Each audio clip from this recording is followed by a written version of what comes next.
Սիրելի հայրենակիցներ, այ քրիստոնյաներ, վաղը ժամը 4-ին վաղարշապատի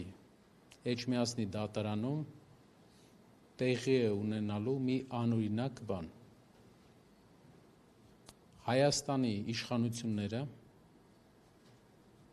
խայտառակ ճնշման քայլ են անում եւ պատմության մեջ նմանը չունեցող դեպք է արձանագրվելու։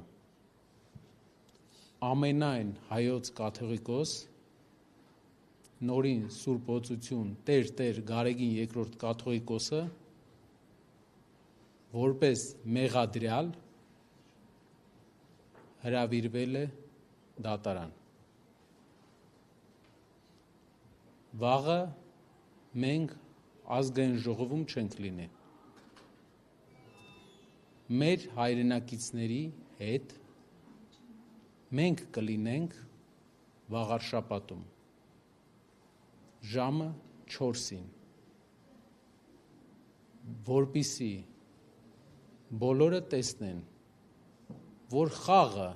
մեր կրոնական զգացմունքների հետ ունենալու է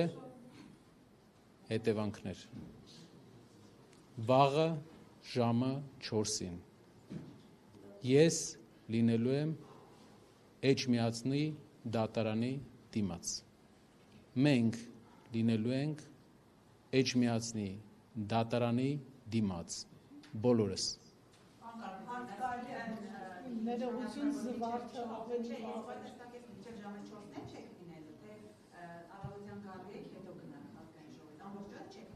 Եվ եթե օրինակ ընտրությունը պարոն Վարդևանյանի, ասենք ժամը 4-ից հետո է, կա առաջնահերթություն, մեր կրոնական պարտքը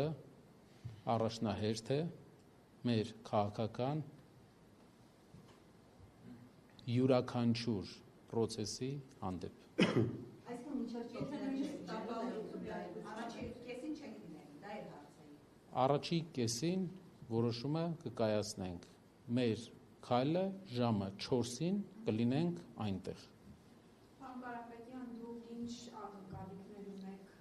այս դատական պրոցեսից, որը վաղն է մեկնարկելու կաթողիկոսի հետ կապված, հաշվի առնելով, որ քաղաքացիական պայմանագիրը ծրագրում նաև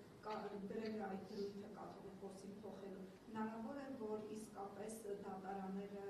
լսեն իշխանությանը, Դատարանը իրավասություն Դատարանը իրավասություն չունի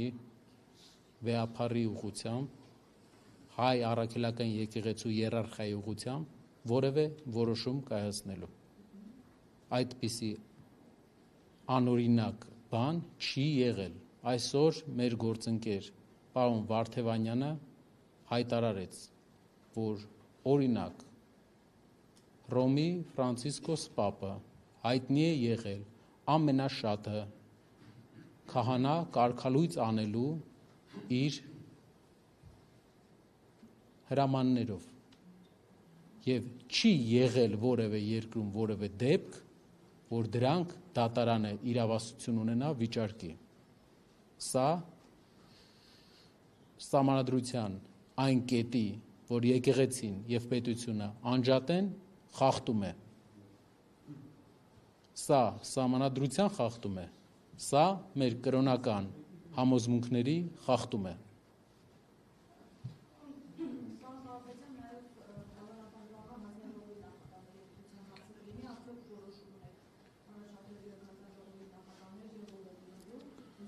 Թույլ տվեք այս ճեպազրույցի շրջանակներում այդ հարցերին չպատասխանել, մեր